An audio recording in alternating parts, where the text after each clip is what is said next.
எனக்கு பெரிய வருத்தம் தெரியுங்களா, இப்போவும் திருமணத்தில் அரசாணிக்கால் நடுறதுன்னு சொல்லி ஒரு மரத்து கிளையை உடைச்சிட்டு வந்து மண்டபத்து தூணில் கட்டி அதுக்கு மஞ்சளும் குங்குமம் வச்சு அதை தூக்கி குப்பை தொட்டில் எறிகிறான். இது தமிழர் மரபு அல்ல. நம்முடைய நல்லது கெட்டது எல்லாத்திலையுமே தமிழர்கள் ஒரு மரத்தை நட்டு அதை வழிபட்டு அந்த மரம் வளர்ந்தால் வாழ்க்கை வளரும் என்ற நம்பிக்கையோடு வீடுகளில் மரம் நட்டு பூசித்த வழக்கம் நம்முடைய வழக்கம். இன்னும் உங்களுக்கு டவுட் இருக்குதா, நம்முடைய வேர் எங்கே இருக்குது அப்படின்னா, கேரளாவில் நம்முடைய பழந்தமிழ் மரபுகளை பேணுகிற நம்முடைய மலையாள இனத்து சகோதரர்கள் இன்னும் நல்லது கெட்டது வீட்டில் நடந்தால் மரம் நட்டுதான் அந்த வழிபாட்டை செய்வார். நம்முடைய வேர் அங்கே இருக்குது. நம்ம ஏன்னா அங்கேருந்து புறப்பட்டு வந்தவங்க தான், அதை நம்ம மறுக்க முடியாது.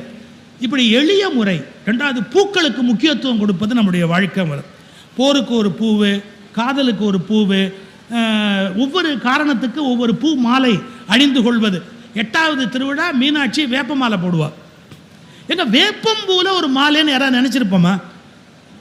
வேப்பம்பூல ஒரு மாலை இருக்குன்னு நினைச்சிருப்போமா?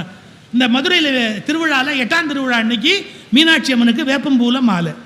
அவள் போய் ஒரு அசுரனை சம்ஹாரம் பண்ணிட்டு திரும்பி வர்றா அப்படிங்கிறது. போருக்கு போகும்போது வேப்ப மாலை அணிவது பாண்டியர்களுடைய வழக்கம்.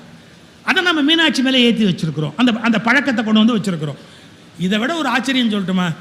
நிலத்தை பகுத்த போது குறிஞ்சி, முல்லை, நெய்தல், மருதம் எவ்வளோ அழகாக வகுத்து வச்சிருக்கிறோம். நானிலம்னு அதுக்கு பேர் வச்சோம்.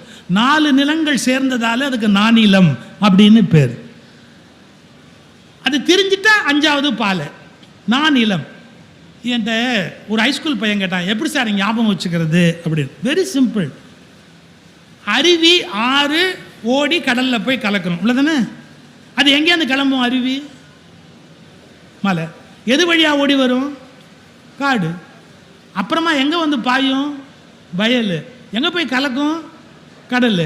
இது 4ஐயும் பிரித்து வச்சான். மலைக்கு குறிஞ்சின்னு பேர் வச்சான், காட்டுக்கு முல்லைன்னு பேர் வச்சான், அது வயலாயிட்டா மருதம்னு பேர் வச்சான், அது கடலில் போய் கலந்தா நெய்தல்னு பேர் வச்சான். ஒரு ஆறு போகிறது தான் 6 வழின்னு அர்த்தம். ஒரு ஆறோட டிராவல் இருக்கு இல்லையா? இப்படி இயற்கையோடு இணைந்த ஒரு வாழ்வியல் நம்முடையது.